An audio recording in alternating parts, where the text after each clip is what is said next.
Olá, alunos do Colégio Sagrada Família. Professor Ricardo, aula pro terceirão dessa vez. Vamos que vamos? Vamos continuar nosso assunto que o Enem tá chegando? Então vamos lá, deixa de conversinha e começa logo a brincadeira. Olha pro livro de vocês, lá no capítulo 7, ele começa a falar de poríferos e quinidários. Que bicho estranho, que coisa estranha. Pois é, vamos começar a falar do reino animal logo? Vamos, que esse assunto é melhor, é divertido e é fácil. Falar de bicho, falar da natureza, né? Cheio de bicho estranho. Poríferos. Esse capítulo é voltado para poríferos e quinidários, que são animais muito simples. Acredito que vai dar para falar de todos, que é pouquinha coisa. Tempinho aqui. Filoporífera, ou simplesmente em português poríferos, são animais portadores de poros. Como dá para ver na figurinha, ele tem um monte de porozinho. Isso aqui dá uma agoniazinha, né? Dá uma tripofobiazinha, mas de boa.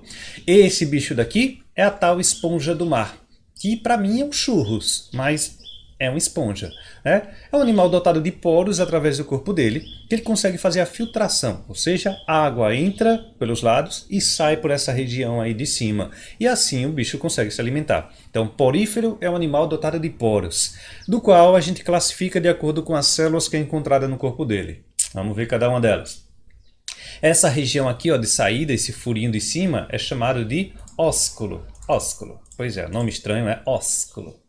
Pois é. Você tem lá dentro, né, uma região que é o átrio, por onde passa a água. Então a água entra pelos poros, fica naquele átrio, onde ele faz todo o processo de captura de nutrientes, para depois sair por esse ósculo.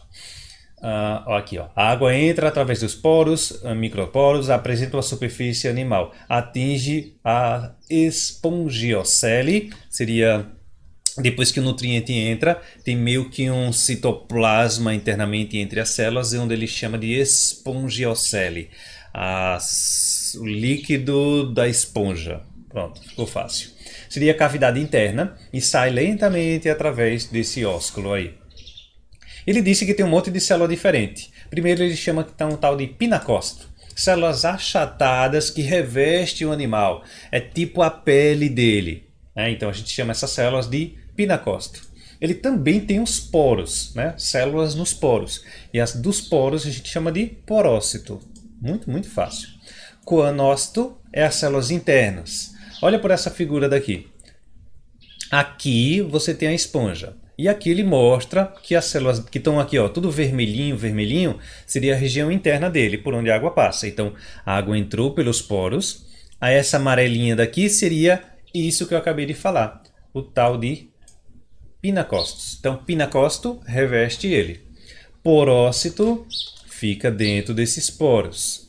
E aqui dentro, onde está tudo vermelhinho, seriam os coanócitos, as células que captam nutriente. Pronto, então fica todas as células aí. Esses coanócitos têm uma peculiaridade. Olha como ele é diferente aqui. Essas células aqui, ó, tem um flagelozinho nela. Esse flagelo é quem possibilita, ou seja, quem faz a captura do nutriente que está circulando internamente para fazer com que o nutriente chegue dentro da célula e ele consiga fazer a digestão. A digestão dele é intracelular, não é fora da célula, então precisa capturar para poder fazer. Isso é um coanócito, ok? Continuando, depois do coanócito, eu já falei que ele tem um flagelo e tal. Ele diz que tem um tal de amebócito, responsáveis pela digestão depois que o coanócito captura. Ele faz a digestão intracelular e são células chamadas de totipotentes. Como assim? Célula totipotente porque ela é capaz de originar qualquer uma dessas outras células que o porífero precise. Se ele precisa de uma célula para se reproduzir, o amebócito vira. Se ele precisar de um novo pinacosto, o amebócito vira. Então seria, comparando-se com a nossa, seria equivalente à nossa célula tronco, né? Que é uma célula totipotente também.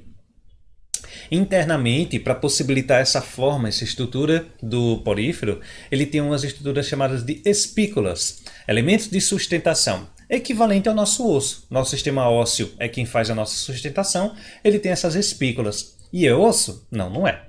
Então o que é que é? É um monte de, digamos assim, fibras proteicas em formas de agulha. Então não dá para ver, é muito, muito, muito fininho, mas são cabinhos de proteínas internamente passando através das células para dar forma para a esponja. Então é por isso que ela tem essa forma em pezinha? Pois é, ele só consegue ficar em pezinho, só consegue ficar preso lá no fundo do mar, já que essas espículas estão dando essa forma para ele.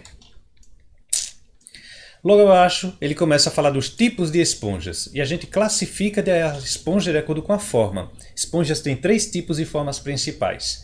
A primeira, ele chama de asconoide. Tem a segunda de ciconoide. E tem a terceira chamada de leuconoide. Qual a diferença de cada uma delas? Olha para cá. Essa asconoide é essa mais fininha daqui, a mais simples, digamos. A segunda, ciconoide, seria essa daqui do meio. Ela é um pouquinho mais complexa, a passagem do nutriente para poder sair. E a última é a leuconoide. Aqui não tem um poro principal. Os passarinhos estão brigando aqui em casa. Mas que possibilita uma... Nossa, é briga. Os passarinhos. Continuando. Então, leuconoide, você tem uma melhor distribuição dos nutrientes. E sem falar da mudança da forma do bicho. Vamos falar de cada uma de novo. Asconoide. Imagina assim, a circulação da água depende da passagem pelos poros, passa pela espongiocele, cavidade interna, e sai pelo ósculo. Bem simples, bem fácil. Normalmente dessas esponjas daqui, ó, e isso daqui é um monte de esponjazinha. Todas essas daqui são na forma de asconoide, que é a mais simples. Aí você tem a ciconoide. A ciconoide, além de passar pelo poro, ele tem umas pequenas circulações dentro dessa parede, por onde ele entrou, para poder chegar na espongiocele dele. Depois que está na espongiocele, é que ele sai pelo ósculo. Olha ela aqui. Então, depois que passa pelo poro, ó, dá para ver que tem uns canais de comunicação por aqui. E todos esses canais seriam de ramificação dentro da parede dele. Depois que passa por esse monte de canalzinho, é que chega lá na espongiocele ou átrio, para depois sair lá pelo ósculo. E a última seria essa leuconoide. Cadê? Aqui, ó, leuconoide. Então, depois que passa pelo poro, ele tem um canal eferente, até aí não mudou muita coisa. Depois ele tem uma câmara vibrátil, olha que hoje já mudou. Canal eferente de novo, para depois chegar na espongiocele. Seria essa câmara vibrátil. Olha ela aqui. Então, passa pelo poro, chega nessa câmara, passa de novo de transmissão por várias câmerazinhas dessa, para depois é que chega nessa espongiocele e depois sai. A definição está aqui. São os maiores e mais complexas esponjas, com parede espessa e a abertura que leva esses canais diferentes, os quais liga a câmara vibrátil, onde estão os coanócitos. Ué, mas o coanócito disse que ficava no meio? Pois é, ainda mais simples. Onde está tudo que está vermelhinho aqui é onde fica o conócito. O conócito nessa fica aqui. Essa fica na espongiocele, mas ele tem, ó, por mais que esteja na espongiocele, ele ainda tem o conócito por aqui, ó, dentro da própria parede. Essa daqui não ficam os conócitos nessa espongiocele. Ela fica dentro dessas câmaras vibráteis. Então é lá onde captura o nutriente para depois a espongiocele só expulsar a água lá pelo átrio. Fácil, agora ficou fácil. Então são 3 formas diferentes. Tudo esponja? Tudo é esponja. Deixa eu ver mais. E depois ele fala da reprodução. Esponja se reproduz? Claro, esponja se reproduz também, menino. Esponja também tem vida. Vamos lá. Como todo ser vivo precisa gerar a próxima geração, a reprodução dele vai ser um pouquinho diferente, mas ele faz. Tanto por reprodução sexuada como assexuada. Vamos ver como. Primeiro, a reprodução assexuada, né? Reprodução assexuada, mais comum das esponjas. Forma de reprodução, como a gente falou na aula passada sobre reprodução, brotamento. Então começa a ter uma esponja lá e daquela esponja começa a brotar várias outras esponjas. Pronto, reprodução por brotamento. É simples assim.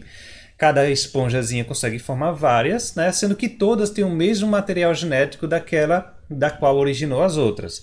Então é um tipo de reprodução hermafrodita, não, um tipo de reprodução assexuada e de clones, já que não houve mistura de material genético.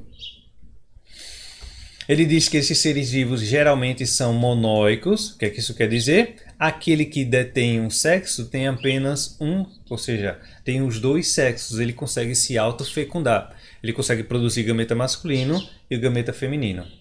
Essa esponja também consegue fazer o processo de regeneração, ou seja, depois que ela for quebrada ou fragmentada, cresce novamente.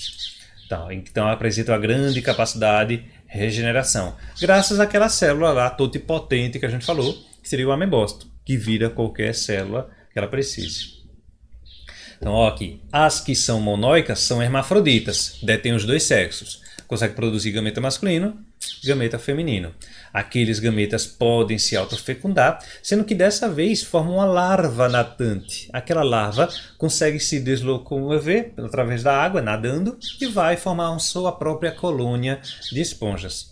Então ela consegue formar essa larvazinha lá que tem a capacidade de ser livre. Ela não é obrigada a se manter junto com as outras esponjas. E aqui ele fala do desenvolvimento dela. Essa esponja se desenvolve de forma diferente, vai depender de que esponja se está falando.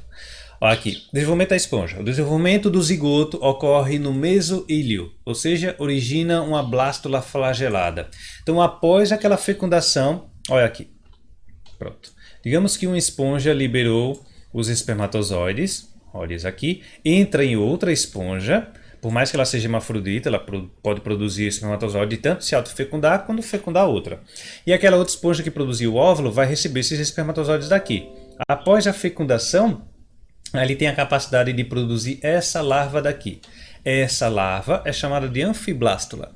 Depois que essa larva encontra um local propício para sua fixação, ela se prende e começa a desenvolver e forma esse indivíduo lindo e adulto aqui, que vai começar a crescer, fazer o mesmo processo de reprodução igual a ela. Muito bonitinho? Muito simples? Pois é, esponja é só isso mesmo. Deixa eu ver se tem outra aqui. Essa daqui seria a reprodução sexuada, que eu falei, né? Que ela pode fazer a fecundação tanto assim, fora dela, ou pode fecundar ela mesma. Quando ela consegue fecundar ela mesma, ainda forma a anfiblástula, viu? A anfiblástula pode ficar lá perto ou pode ir para outro local. Tudo serve para a formação de uma nova esponja. Pronto, a esponja termina por aqui. Depois ele começa a falar de quinidários. Quinidários eu vou deixar para a próxima aula. Muito obrigado por assistir até aqui, primeirão. E tamo junto. Na nossa conferência, faça as atividades em relação com as esponjas, né? Com quinidários não precisa. A gente vê na próxima semana, viu? Dúvidas, a gente tira na conferência. Tchau, tchau.